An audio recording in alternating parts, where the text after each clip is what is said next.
Student, ये चाणक्य की बातें ज़रूर अपने जीवन में उतारना, याद रखना इन बातों को। आदमी को कभी भी सीधा और सरल नहीं होना चाहिए। जंगल में जो पेड़ सीधे और चिकने होते ना, वो जितने जल्दी उतने जल्दी कटते भी हैं। इसलिए कटने में कठिनाई नहीं होती, उन्हें काटने में। उन्हें सबसे पहले काट लिया जाता है।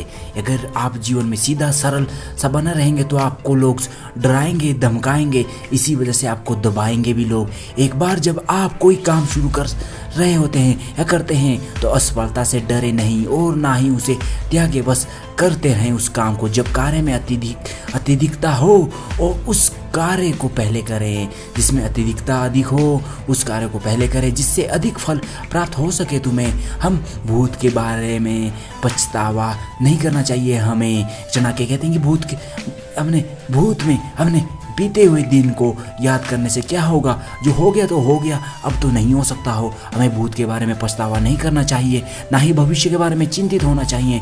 विवेकवान व्यक्ति सदैव वर्तमान में जीता है, आज में जीता है। कार्य के लक्षण पहले से ही सफलता और असफलता के संकेत दे देते हैं तुम्हें। ईमानदारी से काम करने वाले लोग सदैव सुखी रहते हैं इस संसार में। किसी भी व्यक्ति को बड़ा या बहुत ईमानदार नहीं बनना और किसी भी व्यक्ति को बहुत ईमानदार नहीं होना चाहिए।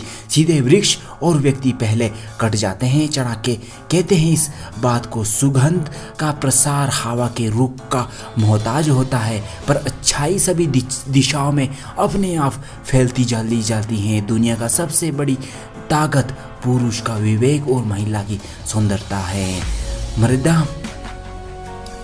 मर्यादाओं का उल्लंघन करने वाले का कभी विश्वास नहीं करना चाहिए। इस जिंदगी में बल प्रयोग के स्थान पर क्षमा करना अधिक प्रशंसनीय होता है। मूर्ख व्यक्ति को अपने दोष दिखाई नहीं देते और उसे दूसरों के दोष ही दिखाई देते हैं। मूर्ख को से विवाद नहीं करना चाहिए, उनसे मूर्ख जैसी ही भाषा बोलनी चाहिए तुम्हें। व्यक्ति अपने आचरण से महान होता है, जन्म से नहीं। विश्वास की रक्षा प्राण से अधिक करनी चाहिए।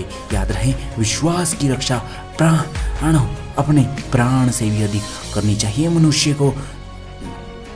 अंतिम जाते हुए चाणक्य की बातें आपसे कहना चाहता हूँ कि शिक्षा सबसे अच्छी मित्र है। इसके बारे में कहते हैं चाणक्य की 3 लाइनें कहना चाहता हूँ। वे माता पिता अपने बच्चे के लिए शत्रु के समान है जिन्होंने बच्चों को अच्छी शिक्षा नहीं दी है, क्योंकि अनपढ़ बालक का विद्वानों के समूह में उसी प्रकार अपमान होता है जैसे हंस के झुंडों में बुगुल्ले की स्थिति होती है। दूसरी बात, मनुष्य का जन्म बहुत सौभाग्य से मिलता है, इसलिए हमें अपने अधिक समय का सदुपयोग शास्त्रों के आदि अध्ययन करने में लगाना चाहिए, अध्यात्म में लगाना चाहिए। दूसरों की गलतियों से सीखे, अपने ही ऊपर प्रयोग करके सीखने की तुम्हारी आयु कम पड़ेगी। इसलिए दूसरों की गलतियों से सीखे, अपने ही ऊपर प्रयोग करके सीखने की तुम्हारी आयु कम पड़ेगी। दोस्तों, अगर इसी तरह की वीडियो देखना पसंद है तो सब्सक्राइब कीजिए हमारे चैनल को।